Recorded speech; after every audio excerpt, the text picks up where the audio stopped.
नमस्कार, स्वागत है आप लोगों का आपके अपने चैनल इको साइंस में। तो आज हम लोगों को cell the unit of life में पार्ट नंबर 5 कवर करना है, जिसमें हम लोग सेल वॉल को देखेंगे। और ये छोटा ही टॉपिक है, तो हम लोग इसमें सेल मेम्ब्रेन और सेल वॉल का क्वेश्चन भी सॉल्व कर लेंगे।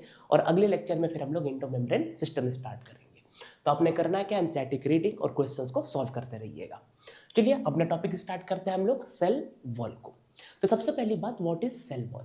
The cell wall is non-living rigid structure which forms outer covering of plasma membrane in plants हो गया, फंजाई हो गया, बैक्टीरिया हो गया। मतलब नॉन लिविंग रिजिड स्ट्रक्चर होता है जो आउटर कवरिंग बनाता है प्लाज्मा मेम्ब्रेन का, प्लांट में, फंजाई में, कुछ प्रोटिस्ट में, बैक्टीरिया में। क्या एनिमल में मिलता है?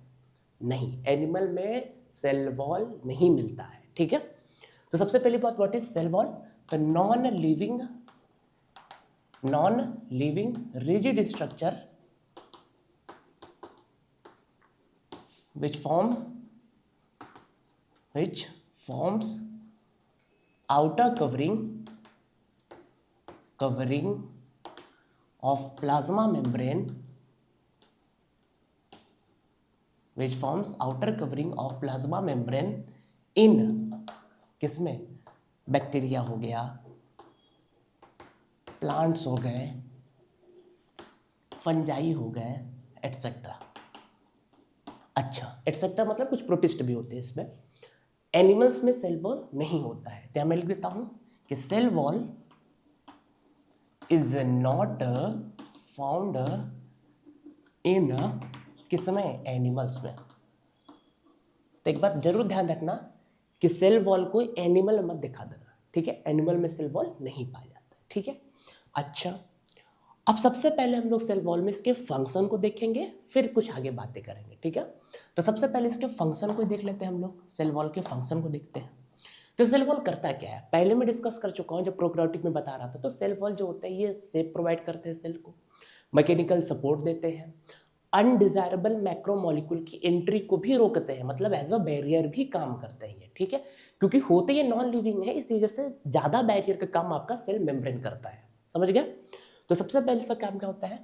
Provide shape to cell, cell को एक शेप प्रोवाइड करना, प्रोटेक्ट्स फ्रॉम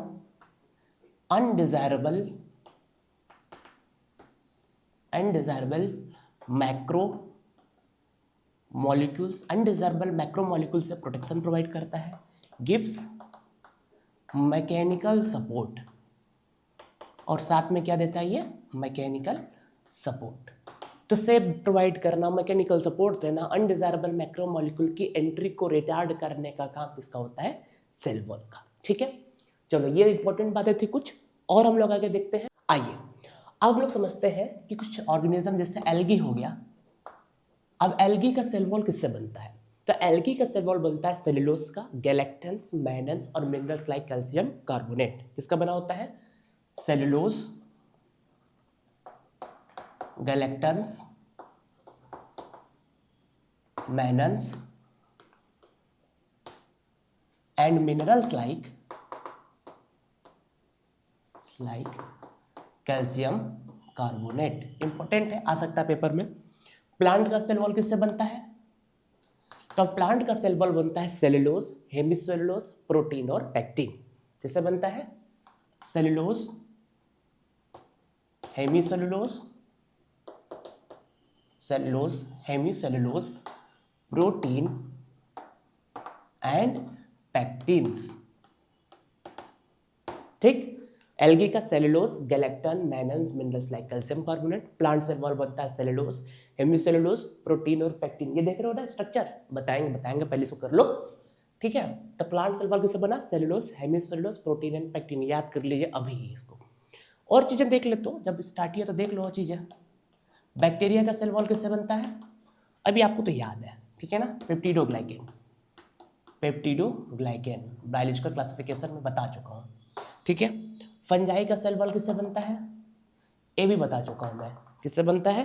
काइटिन से बनता है। काइटिन किसका पॉलीमर होता है? नैग और नैम के, N acetyl glucosamine, N acetyl muramic acid. हालांकि सब चीजें नहीं अपने काम की है, काम की ये है कि एल्गी का सेल वॉल किससे बनता है, प्लांट का सेल वॉल किससे बनता है, बैक्टीरिया का, और ये इसका।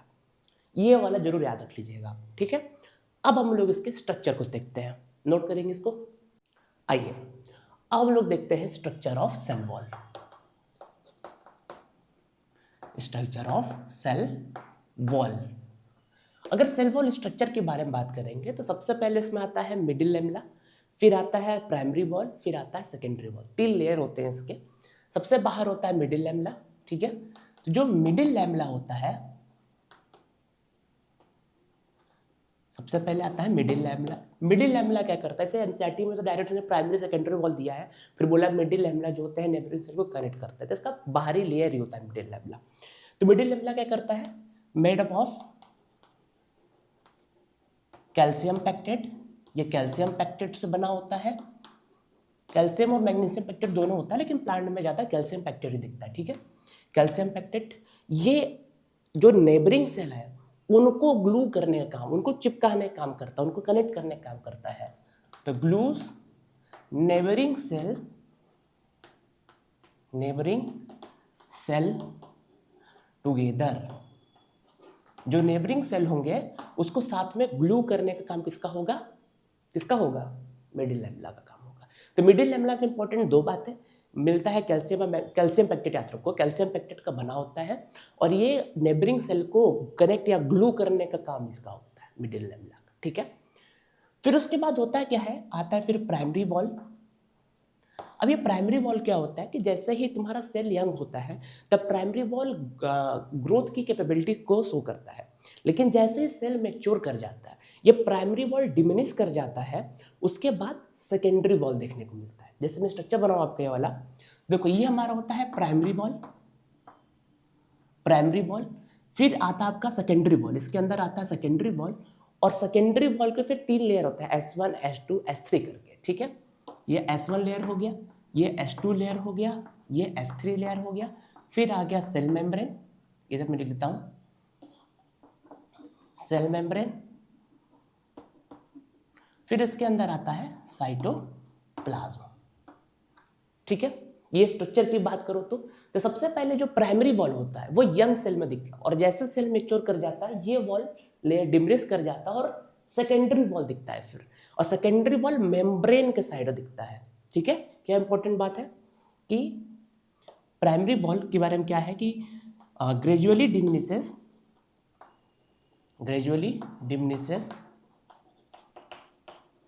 As cell mature.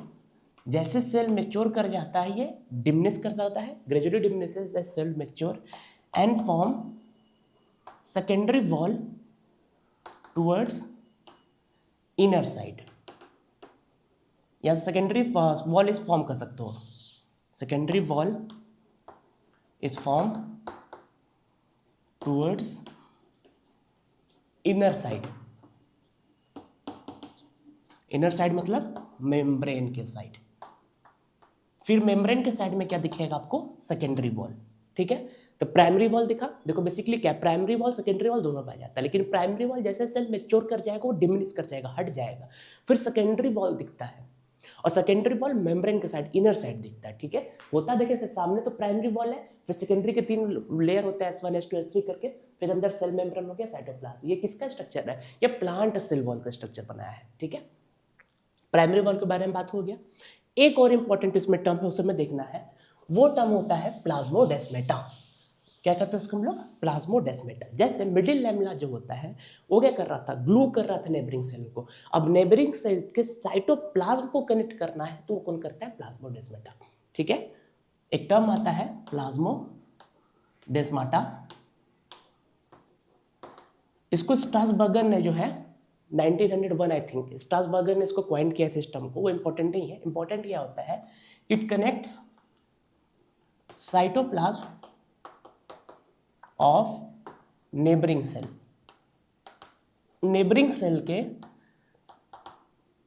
साइटोप्लाज्म को कनेक्ट कौन करता है, प्लाज्मोडेस्माटा। अच्छा एक टर्म और है, एनसीईआरटी में तो नहीं लिखा हुआ, फिर मैं बता दे रहा हूं, डेस्मोट्यूब्यूल। एक टर्म है डेस्मोट्यूब्यूल। डेस्मोट्यूब्यूल क्या होता है, बेसिकली ये एंडोप्लाज्मिक रेटिकुलम का एक्सटेंशन होता है। जैसे प्लाज्मोडेस्माटा तो पूरा साइटोप्लाज्म हो गया, तो जो जो बेसिकली करता क्या डेस्मोइड ट्यूब्यूल कि endoplasmic reticulum of the neighbouring cell, जो नेबरिंग सेल के एंडोप्लाज्मिक रेटिकुलम है उसको कनेक्ट करने का काम करता है, ठीक है। क्या करता है ये? Connects endoplasmic reticulum of neighbouring cell. Neighbouring cell के एंडोप्लाज्मिक रेटिकुलम को कनेक्ट कौन करता है? डेस्मोइड। प्लाज्मोडेस्माटा का सेंट्रल पोर्शन नहीं होता, वो रॉड लाइक स्ट्रक्चर दिखता है जो नेबरिंग सेल के एंडोप्लाज्मिक रेटिकुलम को कनेक्ट करने का काम करता है, ठीक है। तो प्लाज्मोडेस्माटा नाम सुनेंगे, इसका मतलब याद रखना है कि साइटोप्लाज्म को कनेक्ट करना है, मीडियल लैमेला सेल को ग्लूड या चिपका करके रखना है, ठीक है। ये सारी चीजें तो डेस्मोइड में देख लेना अपना, ठीक है। और ये हो गया सेल वॉल का स्ट्रक्चर। सेल वॉल से रिलेटेड इतनी चीजें हैं, बहुत ज्यादा इंपॉर्टेंट टॉपिक ये नहीं है। अब हम लोग क्वेश्चन वाले पार्ट को देखते हैं। आइए, हमारा पहला क्वेश्चन आज का है कि which type of substance would face difficulty to pass through cell membrane. कैसे सब्सटेंस होगा सेल मेम्ब्रेन से पास करने में डिफिकल्टी शो करेंगे, ठीक है। क्या इंपॉर्टेंट इसमें? डिफिकल्टी। तो इसमें क्या है? Substance soluble in lipid. अगर वो लिपिड में सॉल्युबल है, क्या डिफिकल्टी उसको आ रही है? Substance with hydrophobic moiety. Lipid क्या होता है? खुद हाइड्रोफोबिक होता है, तो वो क्यों दिक्कत देगा, ठीक है। सब्सटेंस विथ हाइड्रोफिलिक मोइटी, हाँ लिपिड तो हाइड्रोफोबिक है, हाइड्रोफिलिक सब्सटेंस डायरेक्टली कैसे आ जाएंगे? Without the help of protein. इनके लिए तो हमें प्रोटीन की जरूरत पड़ेगी, कैरियर और का चैनल प्रोटीन का।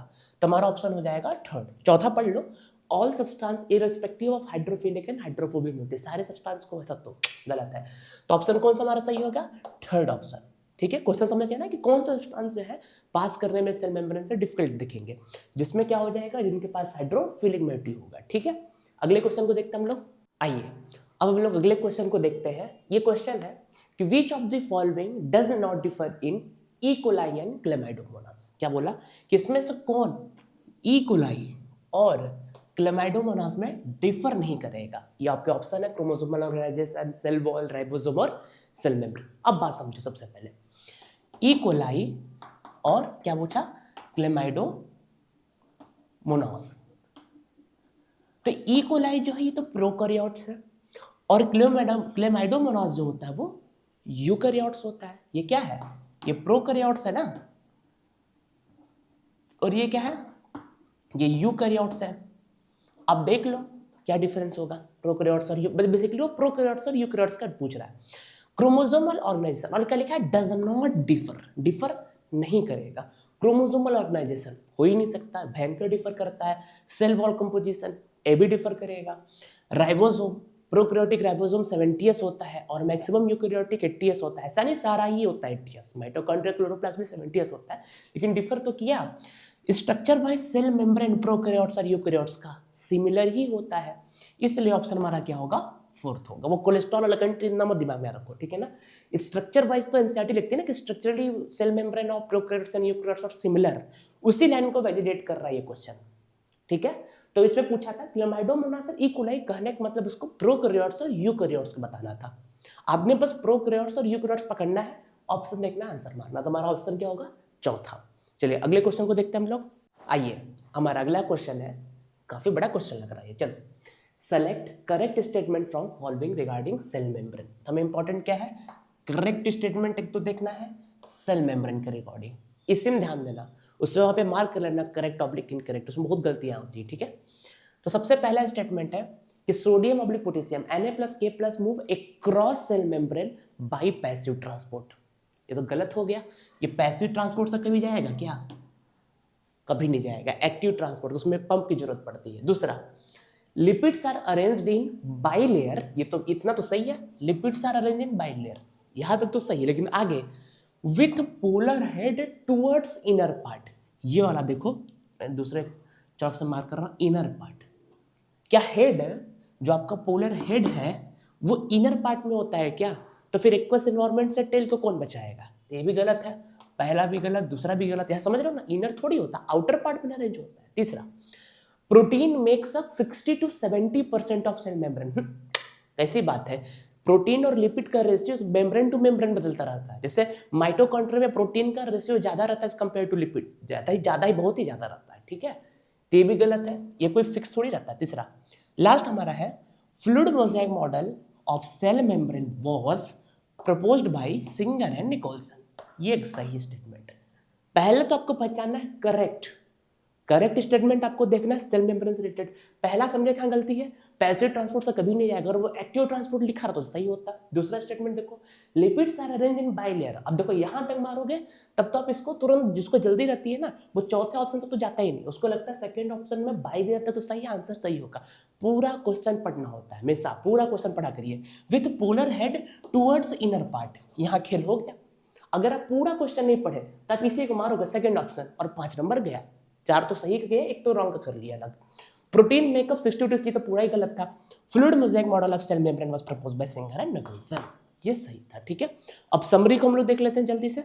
आइए अब हमारा लोग आखिरी काम करते हैं, वो है समरी। समरी में क्या ही बताऊं मैं, कुछ था ही नहीं बहुत ज्यादा इसमें बताने के लिए। देखो सेल वॉल से रिलेटेड क्या इंपॉर्टेंट बातें हैं कि सबसे पहले एल्गी का सेल वॉल किससे बनता है, प्लांट सेल वॉल किससे बनता है, वो याद रख लेना। एल्गी का सेल वॉल किससे बनता था, सेलुलोज, गैलेक्टन्स, मैनन्स और minerals like calcium carbonate. Plant cell wall किससे बनता था, सेलुलोज, हेमीसेलुलोज, प्रोटीन्स, पैक्टिन। ठीक, अच्छा एक बात और, मिडिल लैमेला किससे बनता था,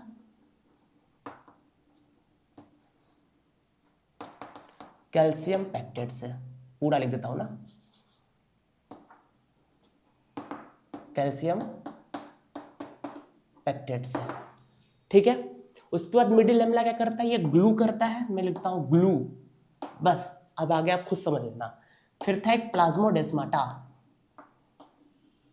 प्लाज्मोडेस्माटा क्या करता है, साइटोप्लाज्म। अब आगे समझ लेना आप, या कनेक्शन में लिख सकता हूं, बस इतना इंपॉर्टेंट था इससे रिलेटेड। ठीक है, जो मेन बातें हैं डेसिमल टेबल वगैरह तो मैं बता दिया। ये सारी चीजें आपको, इतना तो आपको याद रखना ही पड़ेगा सेल वॉल से रिलेटेड। और सेल वॉल से रिलेटेड बहुत ज्यादा क्वेश्चन नहीं आए हुए हैं नीट में, इसका मतलब ये नहीं छोड़ के जाना, पढ़ के जाना। ठीक है, थैंक यू।